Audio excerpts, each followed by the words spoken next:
The rules in tennis are strange enough. Try explaining the scoring system to your friend who doesn't watch tennis and see their reaction. Now, in tennis, there are hundreds of competitions across both tours, but one tournament stands out for having the strangest rules, traditions, and rituals. And it just so happens to be the most prestigious of them all, Wimbledon. What exactly are the reasons behind the uptight traditions at SW19? The dress code, the food, and the quirks that nobody can fully explain? Wimbledon's the oldest Grand Slam, and white has been the uniform since day one. Unless you slip and fall on the court, break a blister, and bleed through your whites, which seems to be the only exception to the rule. Back in Victorian times, lawn tennis blew up among Britain's upper class, and sweating in public was considered flat out improper. White hid the sweat better than darker fabrics, so it stuck, and by 1963, it was officially written into the rulebook. By the 80s, players were sneaking in stripes and patterns, so the All England Club clamped down even harder. Since 2014, the rule reads that competitors must wear, quote, attire that's almost entirely white, end quote, with exactly one trim of color allowed anywhere, and capped at 1 centimeter. That covers everything from headbands, wristbands, socks, to shoe soles, and even medical tape. As expected, the rulebook has given officials plenty of people to chastise. Anna Kournikova had to borrow shorts from her coach in 2002 after showing up to practice in black ones. Federer's Nike shoes got banned in 2013 over orange soles, Venus Williams made headlines by wearing a pink sports bra in 2017, and Nick Kyrgios got fined over £12,000 for a red Jordan cap in 2022. Why then would you walk onto centre court with bright red trainers on and do an interview in a red cap? Because I do what I want. I just like wearing my Jordans. Oh, and I'm not done yet. Ons Jabeur had to change out of a black t-shirt in 2023.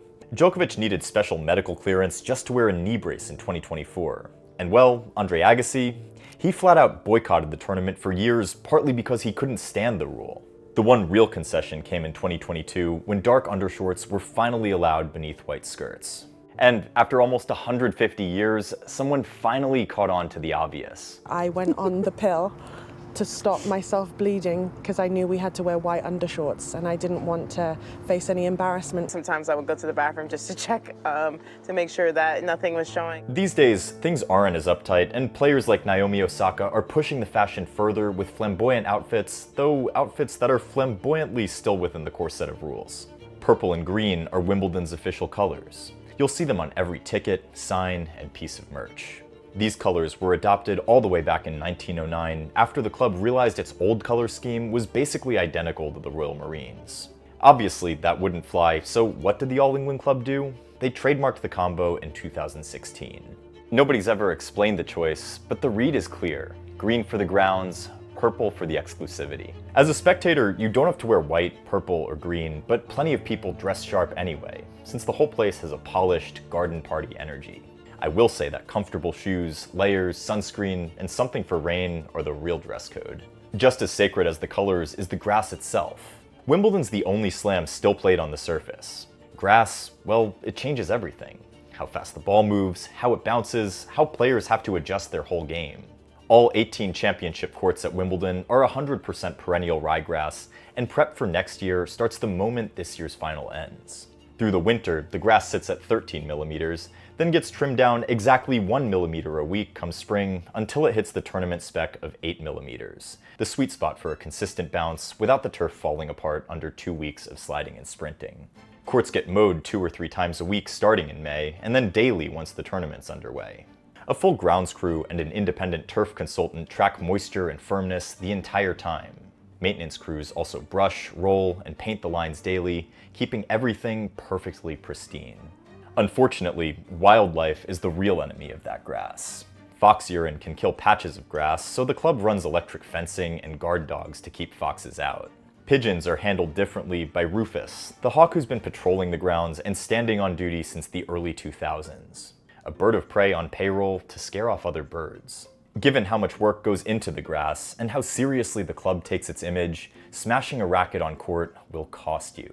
Serena Williams, Heather Watson, and Djokovic have all been fined tens of thousands of pounds for it over the years. Wimbledon has sponsors like every major event, but you'd hardly know it sitting courtside. The show courts stay clean of the loud advertising you'd see at most sporting events, which keeps the focus on tennis and protects that recognizable garden aesthetic. Simply put, the branding lives in the retail areas and activations around the grounds rather than on the court itself. Center Court's iconic ivy has been growing for about a century.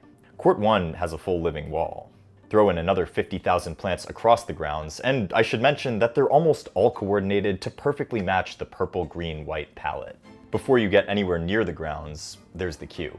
About 7,000 same-day tickets are released daily on a first-come, first-served basis. People have been lining up for these since 1927, and in an era of digital ballots and resale markets, it's one of the last truly public ways into a major global sporting event. This is the queue. There's 1,800 people here, is what the guy just said. It feels like we're at a festival. Camping out the night before has become its own ritual, a temporary village of strangers that forms and vanishes every single day of the tournament. And while the wait to the gates is long, time flies pretty fast. As they wake us up at about 5:15 in the morning, but we don't actually have to get moving until 7. So one of the most interesting things about the queue is that in the morning, it basically just becomes like a giant breakfast picnic. They do have some food options here. Waffles and coffee, churros and coffee, burgers and coffee. And though I don't know who wants a burger at 6 in the morning. We'll serve backs in there. I support tastes healthy. The queue was interesting. Having survived it myself last year and actually making a video on it that you can totally check out after this one, I'd say that the queue is a tradition unlike any other in tennis. In a way, it kind of contradicts the uptight, aristocratic nature, you could say, of Wimbledon because it literally democratizes tennis for the masses. Anyone can show up, wait in line, and they'll probably get a spot watching some of the best tennis in the world the next day. That's a far cry from the exclusivity at the French or the outrageous ticket prices at the US Open. If you haven't got any show court tickets but still want to watch live matches at Wimbledon, Henman Hill is your spot. The grassy bank remains the tournament's open-air cinema where fans watch Center Court and Court 1 on giant screens. For anyone with just a grounds pass, it might just be the best seat in the house. Now, a significant chunk of the culture at SW19 revolves around the food and drinks. The tradition reportedly goes back to Henry VIII's court, where his almoner Thomas Wolsey is said to have first served the combo at a royal banquet. Henry then kept it going at his own tennis courts. Strawberries were a serious luxury in Victorian England and only in season during the summer, which lined up perfectly with the tournament's June and July dates. That being said, Wimbledon is the only major, and perhaps one of the only major global sporting events where you can bring in your own food. Still, nothing beats the real thing. Over the fortnight, Wimbledon goes through roughly 14,000 liters of cream and 50 tons of strawberries, around 2 million individual berries supplied daily by Hugh Low Farms in Kent. All of this for the reasonable price of roughly £3 per serving. A must-try for everyone, except if you're Arina Sabalenka.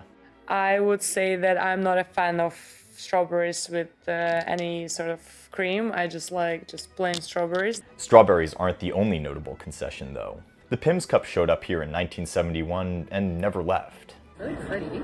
Cheers. Very good.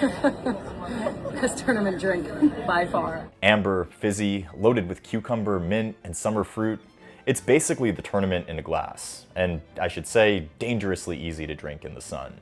Wimbledon sells over 320,000 glasses every fortnight, and Pimm's on the Hill is practically its own event. I'm not much of a drinker, but I had to try one. It was genuinely good, and let me tell you, you really can't taste the alcohol until it's too late. Beyond that, the grounds are stacked with restaurants, cafes, champagne bars, and free water refill stations to keep you upright in the heat. One of the most unique things about Wimbledon is the Royal Box. Since 1922, the Royal Box has hosted royalty and VIPs in 74 seats with the best view in the house, on dark green Lloyd Loom wicker chairs. It's invite only. Guests are picked by the chair of the All England Club, and the list runs from royals and heads of government to former champions and military officials. Lunch, tea, and refreshments are served in the clubhouse. And as for the dress code, a jacket and tie is a must for men, while women are asked to not wear hats so they don't obstruct the view of anyone sitting behind them. This is truly one of the traditions that makes Wimbledon feel hierarchical and club-like. Historically, players used to bow or curtsy to the Royal Box on the way in and out of Center Court, a custom that the Duke of Kent scrapped in 2003. Nowadays, it only happens when the monarch or the Prince of Wales is actually present. After all, why kill a tradition when you can just soften it? For most of Wimbledon's history, the middle Sunday was an off day, a break for the grass and for the neighbors. The problem was, it crammed all the men's and women's fourth round matches into one chaotic, manic Monday. Better turf technology and growing demand finally pushed the club to a full 14-day schedule in 2022, where they spread out matches and put that tradition to rest. Now, watching the other Grand Slams, you can realize how late some of the matches end sometimes. Murray Kokkinakis ending at 4:05 a.m. in Melbourne in 2023, Musetti and Djokovic ending past 3 a.m. in 2024 at Roland Garros. At Wimbledon, there's a nighttime curfew. Play has to stop by 11 p.m., and this is a rule that's been in place since 2009, mainly to keep the neighbors happy and make sure everyone gets home safe. In the past, Wimbledon's seeding system factored in players' past results on grass courts in addition to their current ranking points, and this kinda made the draw, super unpredictable. The formula? Well, players just saw it as unnecessarily complicated. Things boiled over in 2000 when 3 top 20 Spanish guys, Carretia, Costa, and Ferrero, all boycotted the tournament. Combined with the more uniform court surfaces across the tour, Wimbledon finally gave in after decades. It scrapped the formula for good and switched to the pure ATP rankings in 2021. But what about some of the lesser-known quirks of the tournament? The Wimbledon towel has basically become part of the brand, courtside, on broadcast, and in the gift shop, where fans grab caps, pins, and programs as proof that they were there. Even used match balls sell out, with fans half convinced that owning a ball Djokovic once hit will rub off on their own game. Those Slazenger balls, by the way, are kept at a controlled 20 degrees Celsius and are individually tested for weight, compression, and bounce before they even touch center court. The men's trophy has a pineapple on the lid, and nobody knows why to this day. And the women's rosewater dish? Just as prestigious. A replica of a pewter original that lives in the Louvre, covered in mythological figures. Neither trophy actually leaves the building. Champions take home a smaller replica instead. After the final, the All England Club throws a dinner and a ball at a venue called The Lawn. Tradition once required the men's and women's champions to share a dance. Today, it's optional, though plenty of recent winners still do it out of respect for the custom. The truth is, for a tournament that feels frozen in time, Wimbledon is quietly modernized more than most people realize. Rain delays are practically gone thanks to retractable roofs, electronic line calling replaced human line judges in 2025, video review now runs on 6 show courts, and digital tickets shaped entry this year. The customs that survive stick around because the club chooses to keep them, not because it hasn't caught up. So tell me, what's your favorite Wimbledon tradition, and what would you change? Guys, thanks again for your support as I was covering Wimbledon from the UK. Really, none of this happens without all of you tuning in and liking and subscribing, and really just following along the courtside journey. So keep it up, you're all legends, and I love running into you on the grounds at these different events. Really, it's the reason why I do this content in the first place. I've been looking back at the past few months at the journey that this channel has been on, as well as what we're doing with Open Court, and I'm just so grateful to all of you for even allowing me to do this in the first place. As I always say, until next time, keep going for the lines.